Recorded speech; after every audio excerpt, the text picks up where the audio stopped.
आप सभी भाई बहनों का आज की आध्यात्मिक चर्चा में बहुत बहुत स्वागत है।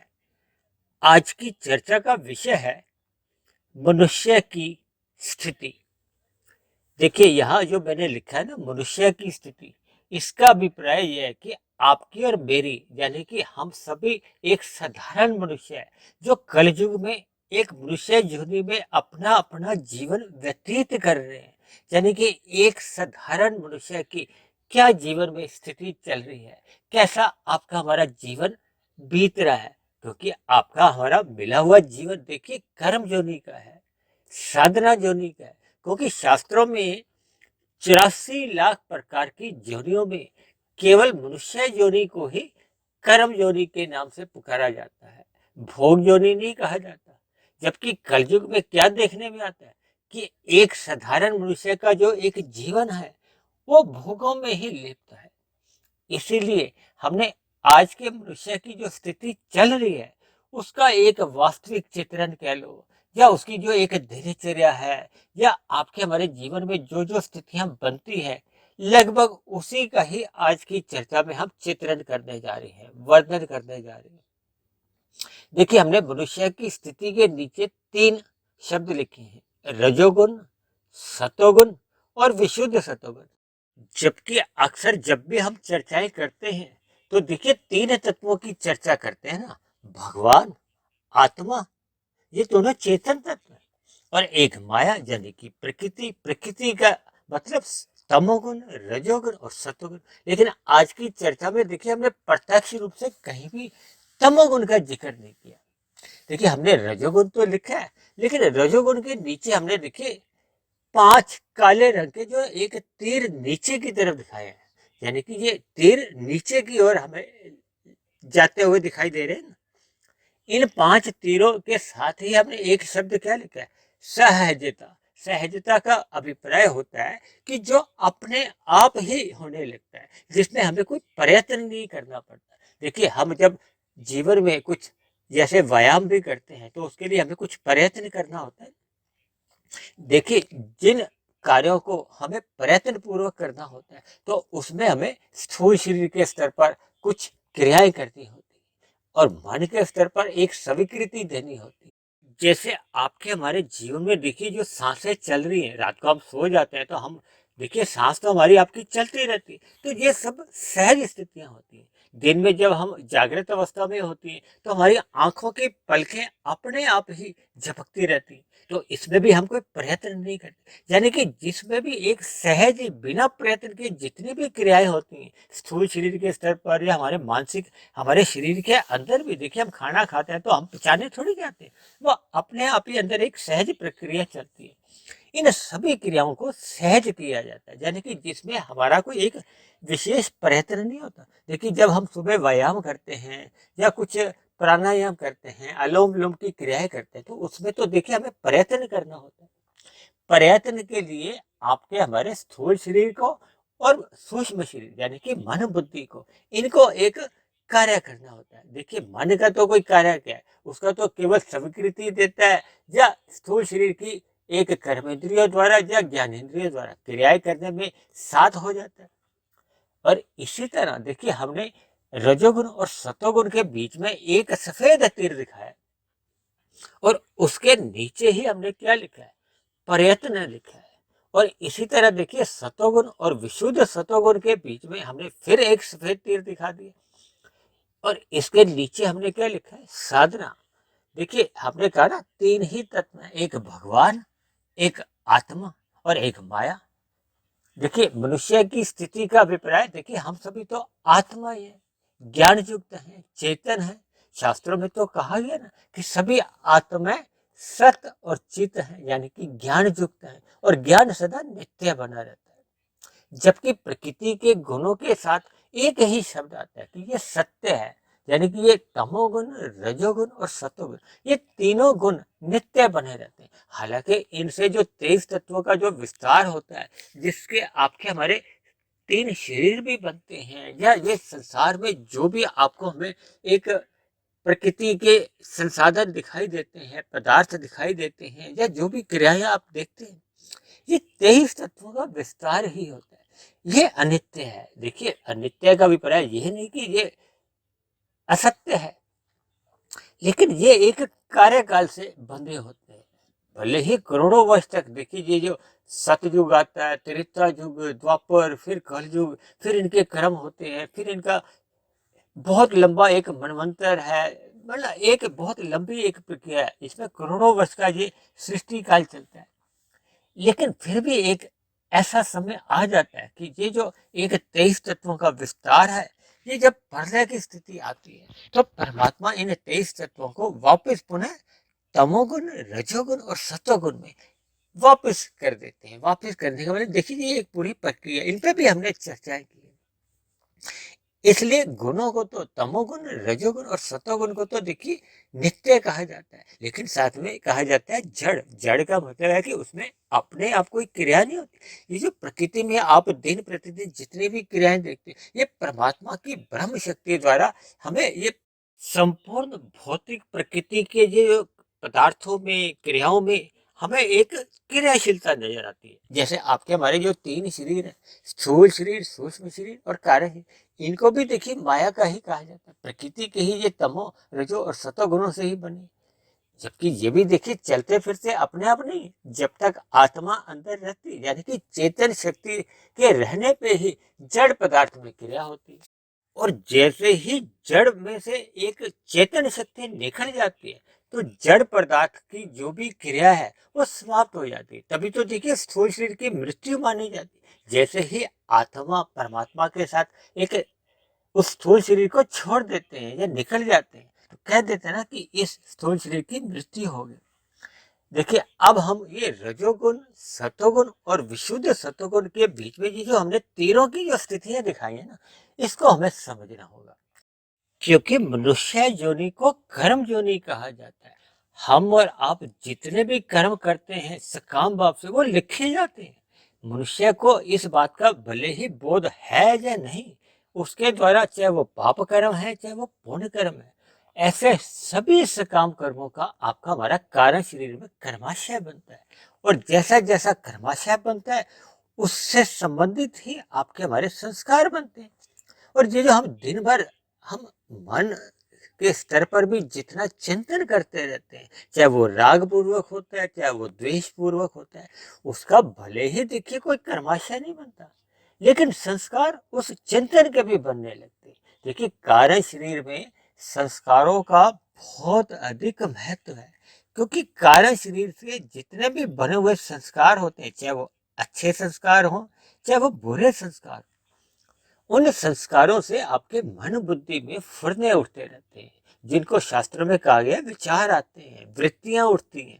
शास्त्रों में उनको वृत्तियों का नाम दिया गया, और ये वृत्तियां ही फिर आपके हमारे स्थूल शरीर की कर्मेंद्रियों को या ज्ञानेंद्रियों को प्रेरित करती हैं। देखिए, जब हमने कर्म करना होता है तो कर्मेंद्रियों को प्रेरणा जाती है, और जब हमने कोई विषयों का भोग भोगना होता है, तो सुख लेना होता है या ज्ञान लेना होता है, तो फिर हम अपने ज्ञानेंद्रियों को हम दिशा निर्देश देते हैं। देखिए, ये सभी प्रक्रिया हम अक्सर अपनी चर्चाओं में लेते रहते हैं।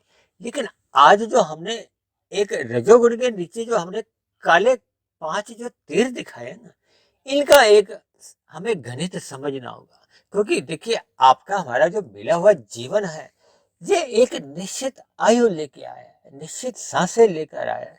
देखिए, हम अपने मिले हुए जीवन में चाहे हम विषय भोगों की ओर निकल जाते हैं, यानी कि भोगने में अपना जीवन व्यतीत करते हैं, और उसी के लिए यदि हम रजोगुण में रहते हुए भी, देखिए रजोगुण में रहते हुए जब भी कर्म होते हैं, तो अन्य जीवों के साथ हम किसी भी प्रकार की छल कपट, ठगी, हेरा फेरी नहीं करते, यानी कि पुण्य कर्म ही बनते हैं।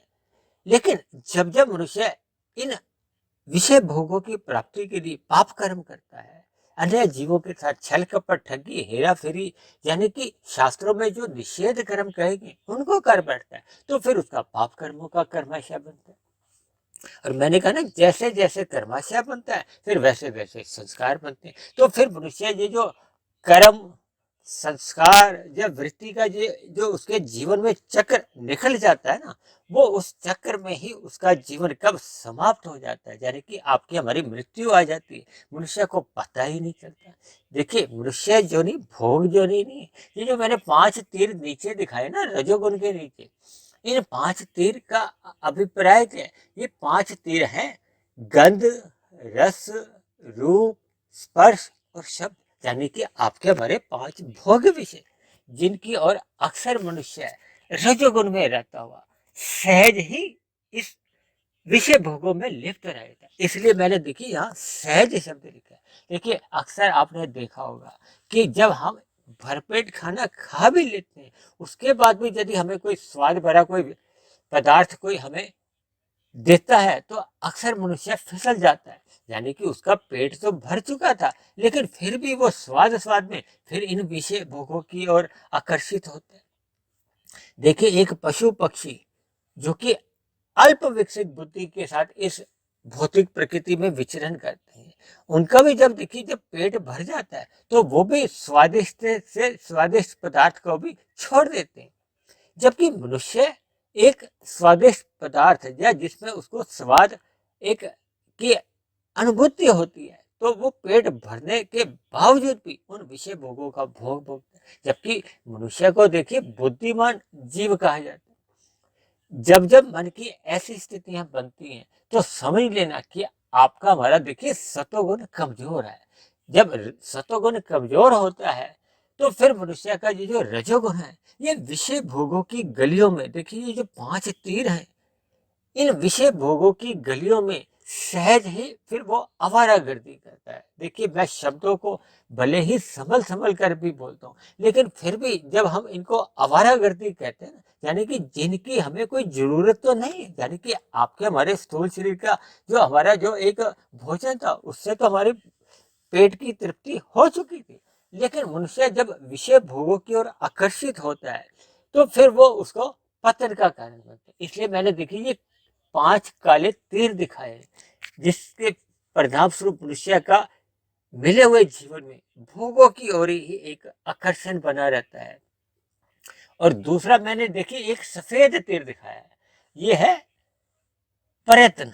देखिए रजोगुण से सतोगुण की ओर जाने के लिए हमें प्रयत्न करना होता है। इसीलिए हमारे ऋषि मुनियों ने शास्त्रों में आरंभ से ही देखिए ये कथा कहानियां, व्रत त्योहार या विभिन्न प्रकार के ये जो पर्व आते रहते हैं, अभी देखिए दशहरा गया, अब दिवाली आने वाली है। इसी तरह दशहरे से पहले देखिए अष्टमी के कुछ 8-9 दिन आते हैं। तो ये विभिन्न प्रकार की गतिविधियों में यदि मनुष्य भयपूर्वक चाहे लोभ पूर्वक भी अगर ये कर्म कांड करता है, यानी कि बेमन से भी यदि इन कर्म कांडों को वो करता है, तो फिर मनुष्य ये जो विषय भोगों के जो एक सहज पतन से बचने की उसमें एक संभावना बनती है। देखिए मैंने तीर दिखाया ना रजोगुण से सतोगुण की ओर, यहाँ प्रयत्न करना पड़ता है। यदि मनुष्य इन कर्म कांडों को भी करता नहीं है, भले ही देखिए बेमन से, तो फिर अक्सर वो मनुष्य रजोगुण की ये जो 5 गली हैं, जो 5 तीर हैं, गंध, रस, रूप, स्पर्श और शब्द, इनमें ही अक्सर फिर वो आवारागर्दी करता है, फिसल जाता है, या विषय भोगों की गलियों में ही कब उसका जीवन बीत जाता है मनुष्य को पता ही नहीं चलता। इसीलिए मैंने देखिए रजोगुण से और सतोगुण के बीच में एक प्रयत्न दिखाया है, ताकि मनुष्य को किसी भी कारण से सतोगुण में आना जाना उसका आरंभ हो, क्योंकि सतोगुण ही रजोगुण को नियंत्रण में कर सकता है। देखिए कहते हैं ना भगवान श्री कृष्ण में गीता में एक क्या संदेश दिया था कि घोड़ों की लगाम, देखिए घोड़े के हैं ये विषय ही है, आपका हमारा स्थूल शरीर है, 5 हमारे भोग विषय हैं, ये इधर उधर अलग दिशाओं में भागते हैं। इसलिए तो देखिए मन की लगाम को बुद्धि के अंतर्गत रखा गया, और बुद्धि किसके नियंत्रण में होनी चाहिए? परमात्मा में सात्विक बुद्धि होनी चाहिए। और परमात्मा क्या देखिए यहाँ मैंने क्या दिखाया, विशुद्ध सतोगुण। विशुद्ध सतोगुण का अर्थ क्या होता है? ये परमात्मा के लिए कहा जाता है, क्योंकि जब जब हम सतोगुण कहते हैं तो उसमें ये माना जाता है कि सतोगुण की प्रधानता है, रजोगुण गौण है और तमोगुण अति गौण की स्थिति में। जब जब हम रजोगुण कहते हैं तब रजोगुण तो प्रधान स्थिति में होता है, तमोगुण गौण स्थिति में होता है और सतोगुण अति गौण की स्थिति में आता है। और जब जब मनुष्य कहते हैं कि ये तमोगुण ही है, तो इसका अभिप्राय क्या है कि उसका तमोगुण प्रधान स्थिति में होता है, रजोगुण गौण स्थिति में होता है और सतोगुण पुनः अति गौण की स्थिति में रहता है। इसका अभिप्राय क्या है कि जब जब मनुष्य तमोगुणी होता है या रजोगुणी होता है, दोनों ही स्थितियों में उसका सतोगुण न्यून स्थिति में होता है। देखिए शास्त्रों में कहा गया है ना, तमोगुण से 10 गुना अच्छा रजोगुण है, रजोगुण से भी 10 गुना अच्छा सतोगुण। इसी चर्चा को आधार में लेते हुए मैंने विशुद्ध सतोगुण को सतोगुण से भी 10 गुना अच्छा इसलिए कहा क्योंकि प्रकृति का जो सतोगुण है उसको मलिन सतोगुण कहा जाता है, जो कि साधारण बोलचाल में नहीं कहा जाता। और दूसरी बात देखिए, जब जब मनुष्य रजोगुण को अपने सतोगुण की लगाम से नियंत्रण में नहीं रखता, तो फिर उसका विषय भोगों में अक्सर फिसलना बना ही रहता है, यानी कि उसके जीवन में भोगों की ही प्रधानता बनी रहती है। ये देखिए संसार में जितने भी मेले हैं, आकर्षण हैं, या स्त्री पुरुष का जो एक आकर्षण है, या आप जितने भी अपने दिनचर्या में मोबाइल पे या टीवी पर जितना भी आप विज्ञापन देखते हो, या फैशन की दुनिया में आप जितने भी भोग्य पदार्थ देखते हो, ये सभी हमें रजोगुण या तमोगुण में ही गिराते हैं। देखिए रजोगुण और तमोगुण में कोई विशेष अंतर नहीं है, क्योंकि तमोगुण और रजोगुण ये एक दूसरे के पड़ोसी हैं। जब जब मनुष्य रजोगुण को अपनी सतोगुण की लगाम से नियंत्रण में नहीं रखता, यानी कि अपने जीवन में यदि वो बेमन से भी कर्म कांड नहीं करता, तो अक्सर फिर उसका रजोगुण अनियंत्रित हो जाता है। जैसे एक घोड़ों की लगाम जब सतोगुण से अनियंत्रित हो जाती है या छुड़वा लेती है, तो फिर वो कोई किसी दिशा में घोड़ा जाएगा, यानी कि आपके हमारे भोग्य विषय फिर हमें इधर उधर पतन की ओर गिराता है। इसलिए तो मैंने देखिए काले रंग से नीचे की तरफ तीर दिखाया, यानी कि मनुष्य का रजोगुण में रहते हुए अगर सतोगुण उसका नियंत्रण में नहीं है, यानी कि वो दाएं हाथ में जो सफेद तीर की ओर नहीं जाता, या उसके लिए वो प्रयास नहीं करता, प्रयत्न नहीं करता। देखिए यदि मनुष्य के प्रयास और प्रयत्न केवल तमोगुण और रजोगुण में रहते हैं, देखिए तमोगुण में रहो या रजोगुण में रहो, प्रयत्न तो उसमें भी होते रहते हैं, लेकिन वो उनमें जो फिसलना है या विषय भोग है वो मनुष्य को सहज ही अपनी ओर खींचते हैं। इसलिए मैंने वहां सहज शब्द का इस्तेमाल किया। और जैसे जैसे मनुष्य देखिए सतोगुण में स्थित हो जाता है, यानी कि ये कर्म कांड करता हुआ उसका सतोगुण में मन लग जाता है, फिर उसका सत्संग भी श्रद्धा पूर्वक होने लगता है। और जब जब उसका श्रद्धा पूर्वक सत्संग होने लगता है, तो उसकी ज्ञान में स्थिति में वो आ जाता है। ज्ञान टेकने पे फिर उसकी सतोगुण से जो विशुद्ध सतोगुण है, यानी कि परमात्मा की ओर उसकी फिर वो साधना आरंभ होती है। तब ऐसी स्थिति में उसका जो एक रजोगुण है वो थोड़ी पीछे रह जाता है। पीछे का मतलब यह कि अब वो सतोगुण में जो स्थित हो चुका था, उसकी स्थिति मजबूत हो चुकी थी, अब वो अपनी कर्म जोनी से भी आगे साधना जोनी को अधिक महत्व देता है, यानी कि वो अपने मिले हुए जीवन में निष्काम भाव से कर्म करने लगता है। देखिए मैंने सतोगुण और विशुद्ध सतोगुण के बीच में क्या कि सफेद तीर दिखाया ना, और उसके नीचे ही साधना लिखी है, क्योंकि मनुष्य जोनी देखिए कर्म जोनी भी है और साधना जोनी का आपको हमें एक अवसर है, क्योंकि मनुष्य अपने मिले हुए जीवन में जितनी भी साधना कर लेता है, जितनी भी साधना कर लेता है, वो मिले हुए जीवन में उसकी मरते समय सुरक्षित बनी रहती है, यानी कि अगले मनुष्य जोनी भी उसकी सुनिश्चित हो जाती है। क्योंकि जब वो साधना करता है तब ऐसी स्थिति में देखिए उसके पाप कर्म तो होते नहीं। जब पाप कर्म नहीं होते तो फिर उसकी जो कर्माशय में जो संचित कर्मों में पाप पुण्य कर्मों का जो एक संतुलन है वो बना रहता है, यानी कि पाप कर्मों की सदा ही न्यून स्थिति रहती है और पुण्य कर्मों की अधिकता होने पे तो फिर उसको बार बार मनुष्य जोनी मिलती है, और मनुष्य जोनी में वो बार बार अपनी साधना में वृद्धि करता है, यानी कि अपनी गति को बढ़ाता है और परमात्मा की नजदीकियां उसको मिलने लगती हैं। तो उसकी की गई आध्यात्मिक उन्नति वो सुरक्षित बनी रहती है। और इसी आध्यात्मिक उन्नति को करने के लिए आपको हमें ये मनुष्य जीवन का एक अवसर मिला है।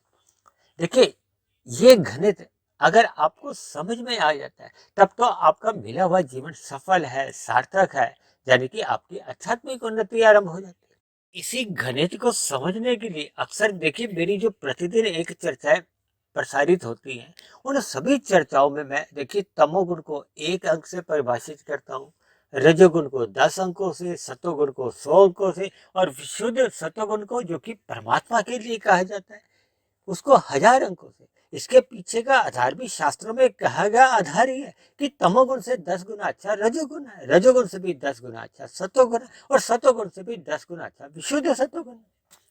यानी कि मनुष्य अपने मिले हुए जीवन में, देखिए, कोई भी कार्य करने से पहले पूरी जमा घटा गुना भाग सारी लगाता है। देखिए, व्यापार जब भी वो करता है तो व्यापार में सदा ही वो लाभ देखता है, हानि होती है तो वो पीछे हट जाता है। देखिए, हम सब्जी खरीदने जाते हैं, फल खरीदने जाते हैं, अगर हमें कोई सब्जी 40 रुपए किलो मिल रही है, साथ वाले से अगर हमें सब्जी वाला 30 रुपए किलो देता है वही सब्जी, तो हम 30 रुपए किलो वाली ले लेते हैं। इसी तरह देखिए, हम लाभ हानि को अपने जीवन में सदा ही तौलते रहते हैं। लेकिन मनुष्य जीवन पाकर जी जो तमोगुण, रजोगुण, सतोगुण और विशुद्ध सतोगुणों का जो एक खेल है, इसमें मनुष्य अक्सर तमोगुण में गिर जाता है। यानी कि 1000 रुपए का नोट छोड़कर वो 100 का नोट भी छोड़ देता है और 10 का नोट या 1 के सिक्के को जीवन में उठाता रहता है। यानी कि वो अपने मिले हुए जीवन को एक व्यवस्थित ढंग से चला नहीं पाता और वो अपने मिले हुए जीवन में फिर वो लाभ कमाने की बजाय वो हानि में पहुंच जाता है। हानि क्या है? देखिए, मनुष्य की मरने के बाद यदि उसको मनुष्य योनि की प्राप्ति नहीं होती और नीचे की योनियों में कर्मों के आधार पर, देखिए, नीचे की योनियों में कर्मों के आधार का अभिप्राय है कि जब आपके हमारे संचित कर्मों में पाप कर्मों की अधिकता हो जाती है, पुण्य कर्मों की न्यूनता रह जाती है, तब ऐसी स्थिति में ना चाहते हुए भी, देखिए, नीचे की योनियों में जन्म लेने का कोई इच्छुक नहीं रहता।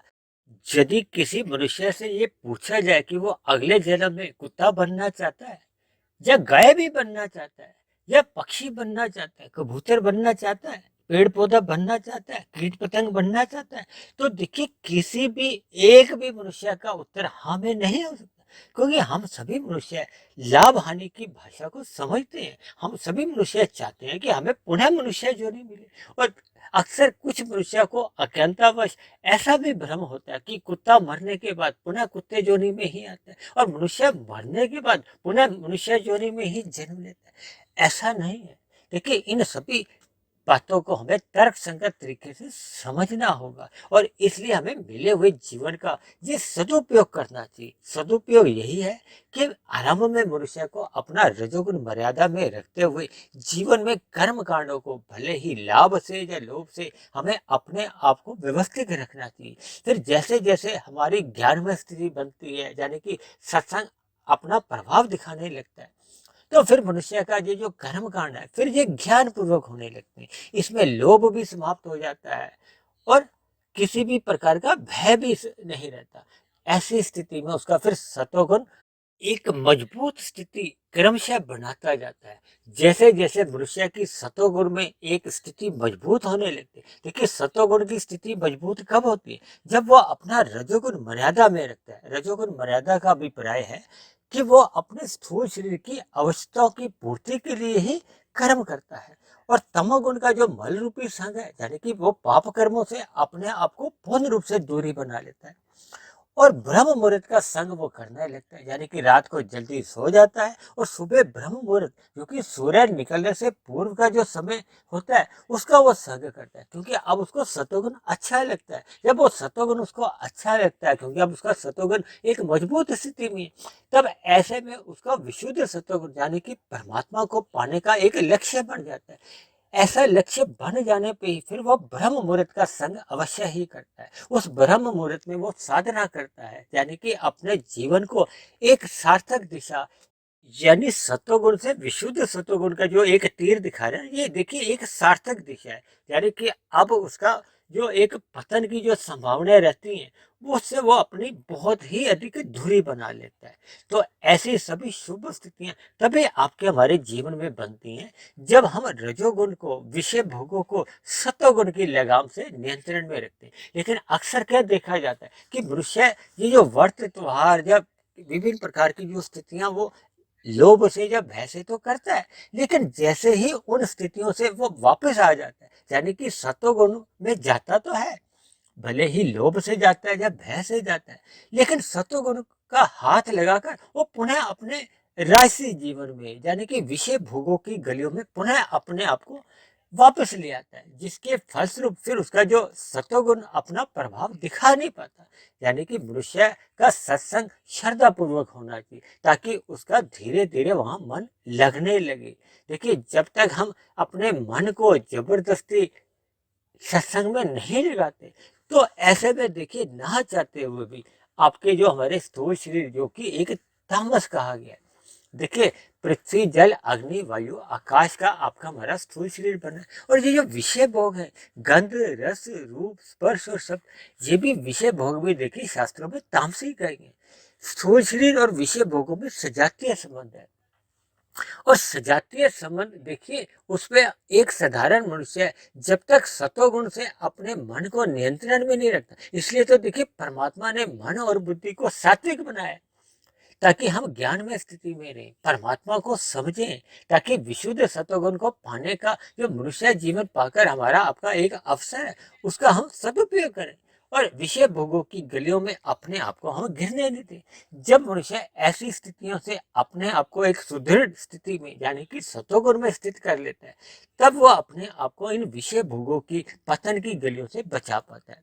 इसलिए मेरी आप सभी भाई बहनों से विनती है कि इस बिगड़े हुए मन को जोर जबरदस्ती से भी सत्संग में लगाना चाहिए। देखिए, आरंभ में जैसे बच्चा भी रोते धोते ही प्राइमरी कक्षा में या प्ले स्कूल में जाता है ना, लेकिन माता पिता उसको जोर जबरदस्ती से वहां बिठाते हैं ताकि उसका शिक्षा में मन लगे। फिर एक ऐसी स्थिति आ जाती है जब वो उच्च शिक्षा में पहुंच जाता है, यानी कि बड़ी क्लासों में बड़ी कक्षाओं में आ जाता है, तो फिर उसको समझाना नहीं होता, फिर तो वो अपने आप ही उसका मन लग जाता है।